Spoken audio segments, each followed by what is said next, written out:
আমরা ভাবি রহস্য বোধহয় শুধুমাত্র থাকে গল্পের বইয়ের পাতাতে বা সিনেমাতে, কিন্তু এই ধারণা একদমই ভুল। আমাদের মহাভারতের ইতিহাসেই এমন একজন রহস্যমণ্ডিত চরিত্র হলেন অশ্বত্থামা, যার রহস্য কিন্তু এখনো পর্যন্ত সম্পূর্ণভাবে অমীমাংসিত রয়েছে। মনে করা হয় অশ্বত্থামা নাকি হাজার হাজার বছর ধরে বেঁচে রয়েছেন, আর তিনি ঘুরে বেড়াচ্ছেন এই পৃথিবীরই আনাচে কানাচে। তার কপাল দিয়ে নাকি ঝরে পড়ছে রক্ত। কি গা শিউরে উঠছে তো? চলুন আজকের ভিডিওতে আমরা একটু ঘুরে দেখি এই অশ্বত্থামা রহস্যের বিভিন্ন দিকগুলো। বাস্তব আর কল্পনার মাঝের রেখাটা কিন্তু মুছে যাবে। থাকুন আমার সাথে শেষ পর্যন্ত।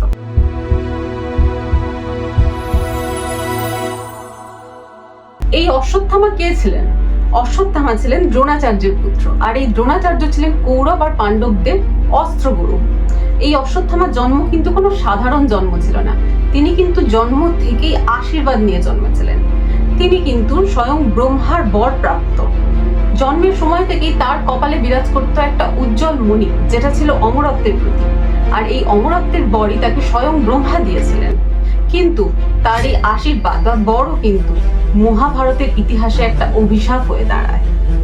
কুরুক্ষেত্র যুদ্ধের সময় যখন অশ্বত্থামা জানতে পারেন তার পিতা দ্রোণাচার্য প্রতারণার শিকার হয়েছেন, তখন তিনি রাগে উন্মাদে রাতের অন্ধকারে পাণ্ডব শিবিরে হামলা করেন। আর এই হামলার ফলে জীবন যায় বহু নিরস্ত্র সৈনিকের, ক্ষতিগ্রস্ত হন পাণ্ডব সন্তানরাও। আর ঠিক সেই কারণে স্বয়ং শ্রীকৃষ্ণ তাকে অভিশাপ দেন। চলুন জেনে নিই কি ছিল সেই অভিশাপ।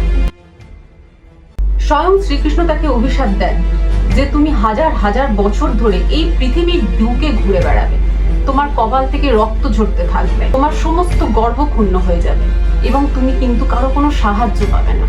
এই অভিশাপ শুধুমাত্র শারীরিক ভাবে না, মানসিক ভাবেও ছিল ভীষণ রকম বিষাদগ্রস্ত। তাই হাজার হাজার বছর ধরে পৃথিবীর আনাচে কানাচে এই অভিশাপ নিয়ে অশ্বত্থামা এখনো ঘুরে বেড়াচ্ছেন। কি ভীষণ রকম বিষাদগ্রস্ত এই অভিশাপ! এই অভিশাপই কিন্তু অশ্বত্থামাকে করে তুলেছেন ইতিহাসের সব থেকে বড় রহস্যময় চরিত্র।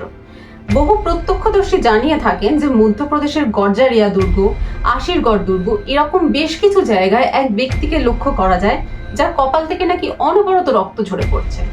বহু সাধু সন্তও কিন্তু এই ঘটনার প্রত্যক্ষদর্শী হয়েছেন বলে জানা গেছে।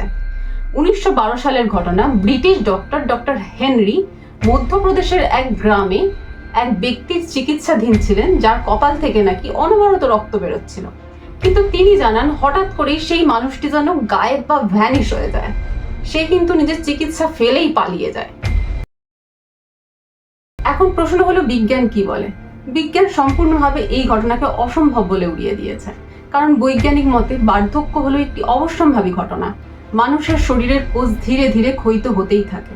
তাই কোনো মানুষের পক্ষেই সম্ভব না যে হাজার হাজার বছর ধরে এই পৃথিবীতে ঘুরে বেড়ানো। কিন্তু বিজ্ঞান কি সবসময় ঠিক? বৈজ্ঞানিক ব্যাখ্যার উপরে কি আর সত্যি কিছু নেই? মানতে কিন্তু মন চায় না। তাই বৈজ্ঞানিক ব্যাখ্যা আর পুরাণের গল্প দুটোই কিন্তু মুখোমুখি দাঁড়িয়ে আছে। আমরা সত্যিই জানি না যে কে ঠিক কে ভুল। অশ্বত্থামার এই অভিশাপ নিয়ে পৃথিবীর বুকে হাজার হাজার বছর ধরে বেঁচে থাকা কিন্তু সত্যি ভীষণ একটা বিস্ময়কর ঘটনা। আপনার কি মনে হয়, এর পিছনে আদৌ কি কোনো সত্যতা আছে, নাকি মানুষ কল্পনা করতেই ভালোবাসে, মানুষ কল্পনাতে বাঁচতেই ভালোবাসে, তাই এরকম ধরনের বহু গুজব রটিয়ে বেড়ায়? আপনার মতামত কমেন্ট বক্সে অবশ্যই কমেন্ট করে জানাবেন। আর এরকম ধরনের আরো অনেক রহস্যমূলক গল্প পেতে বা ঘটনা জানতে অবশ্যই সাবস্ক্রাইব করবেন আমাদের চ্যানেল অজানা রহস্যের খোঁজে।